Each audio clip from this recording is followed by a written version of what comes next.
So the board.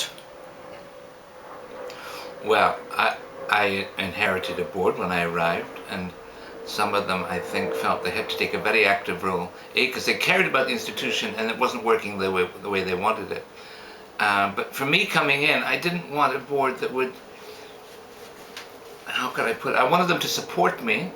I wanted them to give me advice, but I didn't want them to be seen as executive. And I wanted to be able to delegate executive authority down to the heads of department and protect them from outside interference, whether it was board or elsewhere. I mean, there was a famous commercial gallery director who really wanted to help the ICA, but he really wanted to, for example, sit in and oversee the appointments of the staff in the exhibition department. And it reached a head once in a board meeting, and I think if I'd lost, I would have left that day. It was the appointment of the exhibition director, and I wanted to appoint Sandy Nairn, and he got the board, guided by this famous West End dealer, wanted to appoint someone else. And it was a question of whose authority prevailed.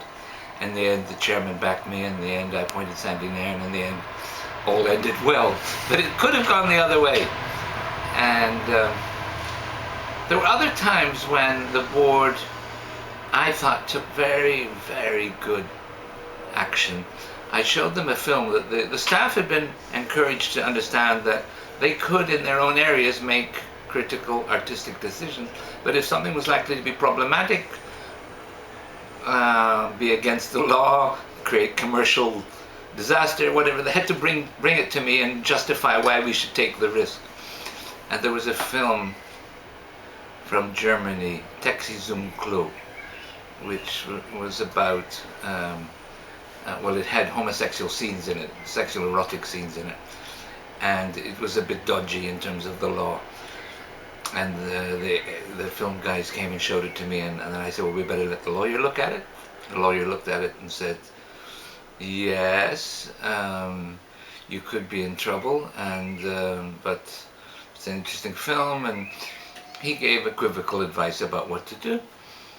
And I thought, well, I better show the board, since the film might produce controversy and I want them to support me.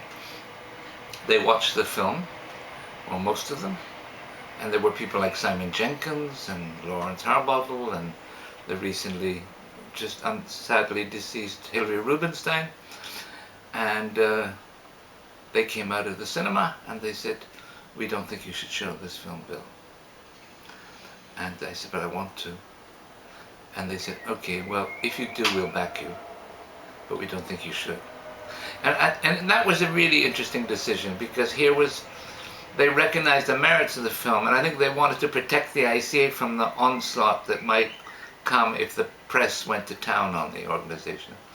And I think if we'd failed to manage that, and it had led to the Arts Council cutting our grant and all that kind of thing, then I would have been out.